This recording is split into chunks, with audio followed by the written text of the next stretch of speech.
কাঁঠালের বিচি যেভাবেই রান্না করবে আমার কাছে সেভাবেই ভালো লাগে। তো আজকে আমি রান্না করব না, আজকে আমি ভর্তা করব। তো বিচিগুলো আমি খোসা ফেলে দিয়ে একটু সিদ্ধ করে নিব।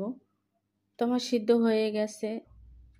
তো আমি চুলায় বসিয়ে দিলাম একটা প্যান। আমি ভর্তাটা করব চিংড়ি মাছ দিয়ে, একটু অন্যরকম। তো চুলায় বসিয়ে দিলাম আমি একটা প্যান, দিয়ে দিলাম সরিষার তেল।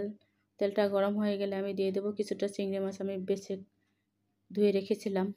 দিয়ে একটু লাল লাল করে ভেজে নিব। যেহেতু চিংড়ি মাছ দিয়ে কাঁঠালের বিচি ভর্তা আমার কাছে খুব বেস্ট লাগে।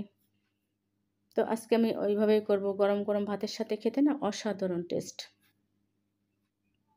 যারা একবার খাইছেন তারা তো অবশ্যই জানেন, আর যারা না খাইছেন তারা আমার রেসিপি ফলো করতে পারেন।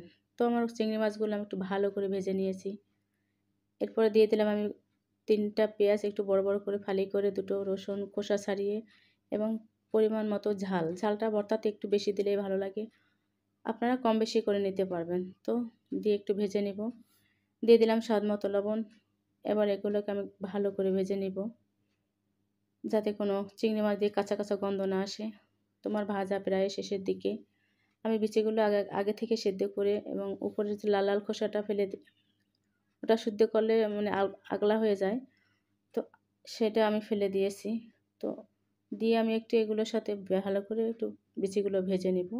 না ভাজলেও হয় বিচিগুলো, তো আমি একটু ভেজে নিব।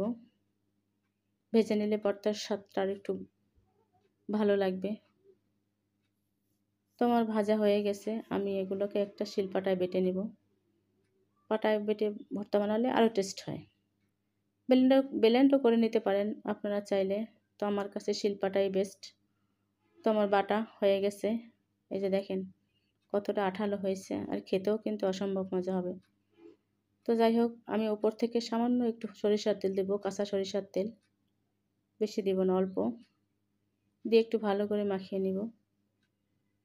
তাহলে টেস্টটা আরও একটু বেশি হবে, একটু ঝাঁঝালো হবে।